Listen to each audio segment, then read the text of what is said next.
Hello students, welcome back to my YouTube channel. This is the second part of Just for Exams question bank for the chapter Third Level by Jack Finney.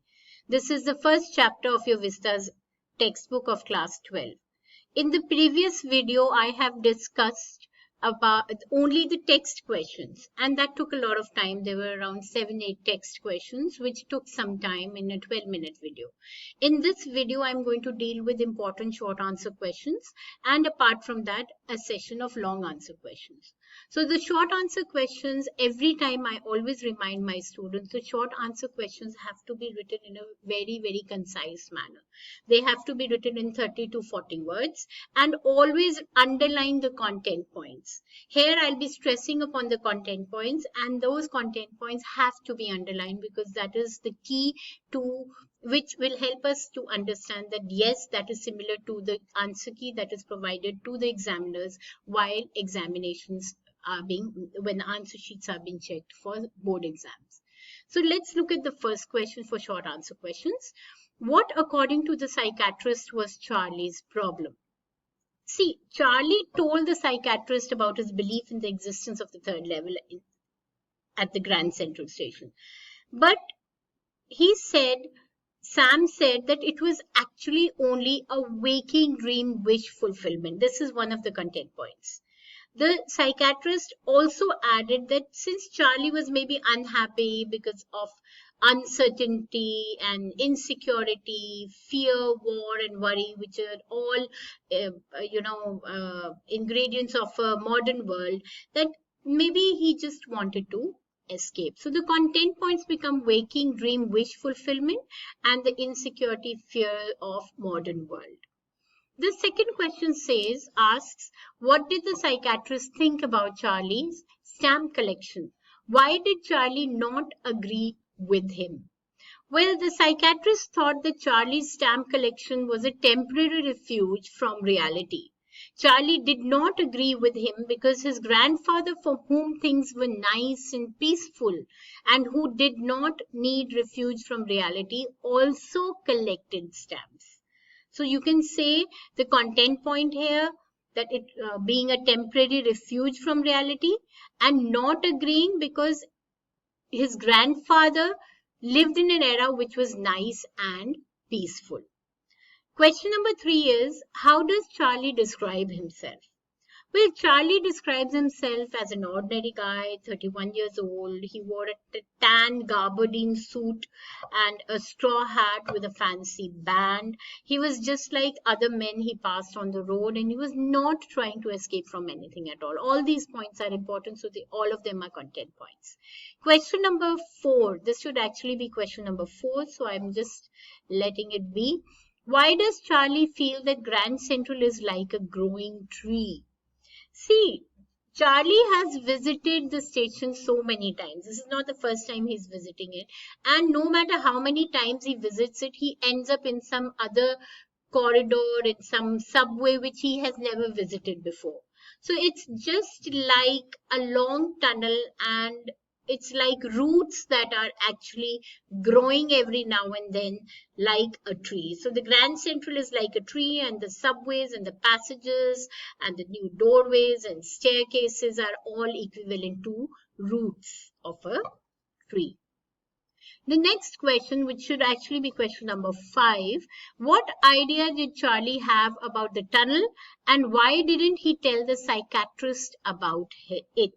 Now see, Charlie felt that there was a tunnel that nobody knew about. Every now and then a new one was being built or came into existence, and it was feeling its way under the city at that moment too, as he was on his way to Times Square, or maybe it was on its way to Central Park.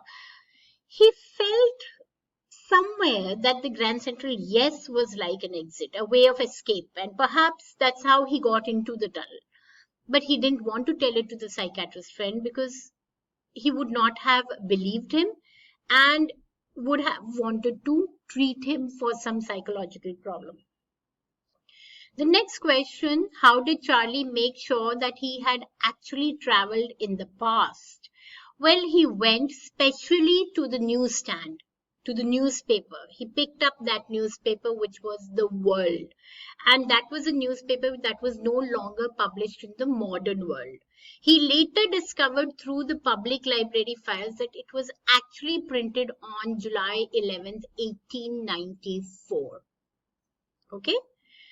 Now, describe Galesburg as it existed in the year 1894. Give me a minute. So, Galesburg was a wonderful town with a big old frame houses, huge lawns, tremendous trees whose branches met overhead and roofed over the streets. In 1894, the summer evenings were twice as long, and the people sat on their lawns and the men smoking. It was a very, very, you can say, relaxed atmosphere. So now let's go on to the next set of short answer questions. What preparations did Charlie make to go to Galesburg? So he went to the bank, he withdrew $300 and he purchased old style currency notes. Though he got only 200 back because you have to pay a premium for exchanging notes, but that did not matter, and this was the preparation he made. The next question is, in which context did Charlie say eggs were 13 cents a dozen in 1894? Well, Charlie had got his $300 out of the bank. He got them changed into old style currency. He could go back to the third level and buy the tickets to Galesburg. For this, his $300, he had got only $200 old style currency. But he didn't mind that because the only consolation was that in 1894, the cost of living was very low and the $200 would have had more value. And therefore, things were much more cheaper than they were now in the present world. That was the context in which he said this. What made Louisa, Charlie's wife, believe that the third level was a reality? See, earlier Louisa did not like the fact that he was searching for the third level. But she started believing whatever explanations a psychiatrist friend had given only later when she also saw that letter that Sam had written to Charlie from Galesburg of that 1894 era. When she saw that letter in the first takeover addressed to Charlie, sent to Charlie's grandfather's address in Galesburg in 1894, then she started realizing that yes, the third level was maybe a reality, and she, along with Charlie, started searching for it. What is the first takeover? This usually comes in exam. When a new stamp is issued, stamp collectors buy and use them to mail envelopes to themselves on the very first day of the sale.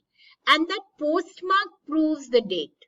They never opened, they just put a blank paper in the envelope, and that envelope is called the first day cover.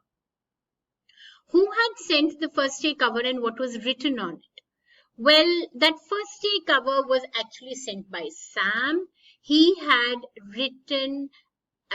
addressed it to Charlie, and it was addressed to his grandfather's home. Now, Sam had wrote in that letter that he had discovered the third level and had reached Galesburg. He described the peaceful atmosphere of Galesburg, how friendly and how content he was in that atmosphere, and he advised Charlie to keep looking for the third level and reach Galesburg. Now, how did Charlie happen to reach the third level of the Grand Central Station at New York? Well, actually, when you look at this question in my previous video, I have described it through a flow chart, and now I'll just narrate it as a paragraph. One day, Charlie was working for more time, at the office, so he was very late for home. So he took the subway to the Grand Central to reach the second level of it. From there, he was to catch the train. He started walking quickly. He reached the second level, but all of a sudden, he lost his way there and entered a corridor that had turned left. It was also slanting somewhat downwards, and it was like a tunnel. He met no one on the way. There was dead silence. Even he could hear the sound of his own footsteps. Then the corridor took a sharp left turn. After coming down a flight of stairs, he reached the third level of the Grand Central Station. If you look at the previous videos, you'll be able to find a description of this in the form of a flow chart. So when you look at the form of the flow chart, you'll be able to understand what it actually is. So children, in this 12-minute video, again, I've covered around 13 questions of short answer questions. Apart from that, in the previous 3 videos, in one video, I have described the summary. In the second, I have described the line-wise explanation of the whole text. In the third, I have dealt with only the text questions. In this video, I have dealt with only the short answer questions and not the long answer questions as I had promised, because it would take more time and I'm going to shoot it on another video.